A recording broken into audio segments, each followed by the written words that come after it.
Pemimpin, tugas dan peran pemimpin, tujuan perusahaan, serta pengertian visi dan misi.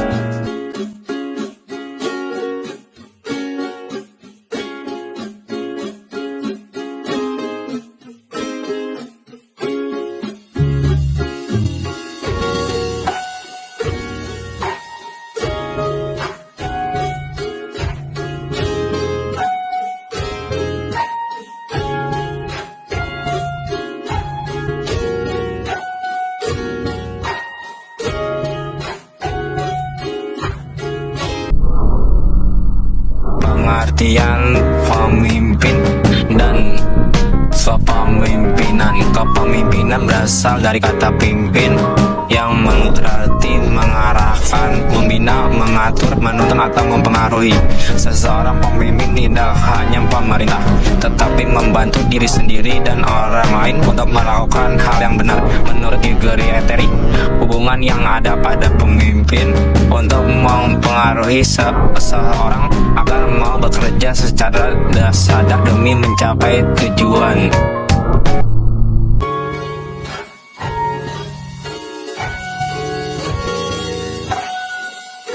Fungsi kepemimpinan ada 5. Yang pertama, fungsi pengendalian, fungsi instruktif, fungsi konsultan, fungsi partisipasi, dan terakhir fungsi delegasi.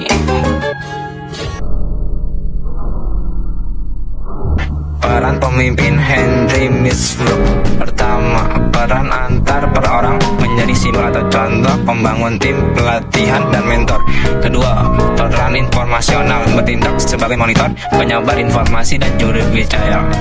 Yang ketiga, peran pengambil keputusan, berfungsi sebagai wirausahaan, panganan, gangguan, alokasi sumber daya, dan negosiator.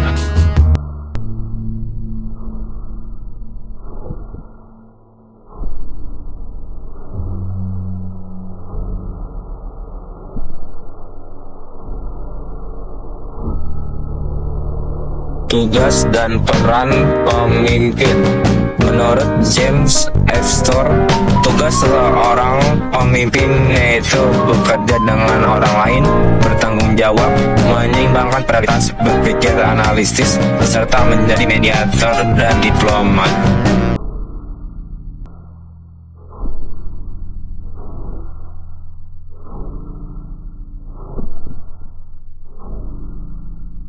Visi dan misi. Visi adalah pandangan jauh ke depan atau gambaran ideal tentang apa yang ingin dicapai perusahaan di masa depan. Misi adalah pernyataan tentang apa yang harus dilakukan perusahaan untuk mewujudkan visi. Misi menjelaskan bisnis perusahaan, pasar, dan teknologi yang digunakan.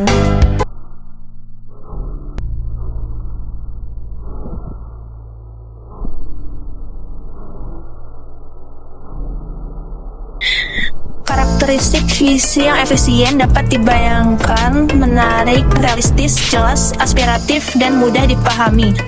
Komponen misi yang efektif meliputi pelanggan, produk, pasar, teknologi, komitmen pada pertumbuhan atau profit, filosofi, konsep diri, citra pabrik, dan perhatian pada karyawan.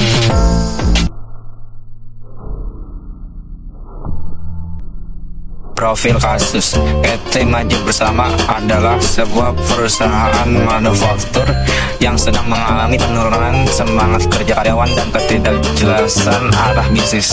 Pemimpin perusahaan menyadari bahwa visi lama mereka sudah tidak relevan dan perkembangan teknologi digital saat ini.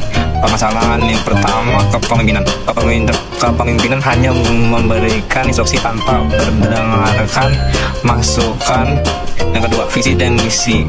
Karyawan bekerja tanpa gairah karena tidak memahami kontribusi perusahaan bagi masyarakat.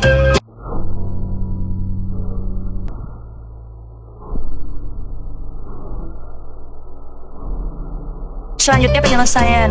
Yang pertama ada penerapan fungsi kepemimpinan yang baru. Pemimpin mulai menerapkan fungsi konsultatif dengan melakukan komunikasi dua arah sebelum mengambil kebijakan strategis. Pemimpin melanjutkan fungsi partisipasi dengan melibatkan anggota dalam menentukan keputusan masa depan perusahaan. Pemimpin melakukan fungsi delegasi dengan memberikan wewenang pada manajer tingkat bawah untuk mempercepat pencapaian tujuan.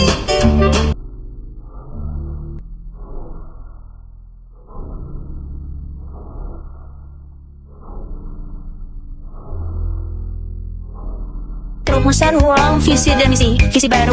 Perusahaan menetapkan visi yang fokus dan communicable agar menginspirasi seluruh jajaran. Misi barunya menyusun misi yang berorientasi pada pelanggan dan teknologi terkini untuk menjawab tantangan pasar.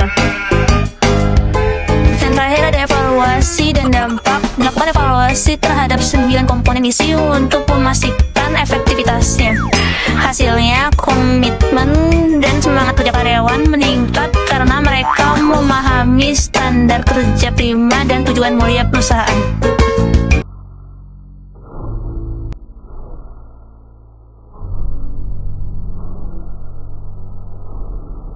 Dalam kasus ini, kunci kesuksesan perusahaan terletak pada kemampuan pemimpin dalam menjalankan perannya sebagai mediator dan pembangun tim.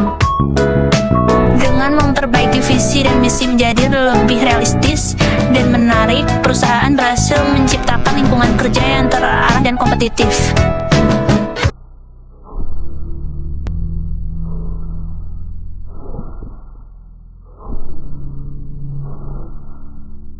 Kesimpulannya yaitu proses memengaruhi orang lain untuk mencapai tujuan organisasi melalui fungsi instruksi, konsultasi, partisipasi, delegasi, dan pengendalian. Pemimpin mengemban tugas berat seperti pengendalian keputusan sulit dan tanggung jawab penuh atas keberhasilan tim. Selain mengajar laba, perusahaan bertujuan memberikan manfaat sosial dan memenuhi kebutuhan pasar. Keberhasilan ini dipandu oleh visi sebagai cita-cita masa depan dan misi sebagai langkah nyata perusahaan yang harus terus dievaluasi agar tetap relevan dan perkembangan zaman.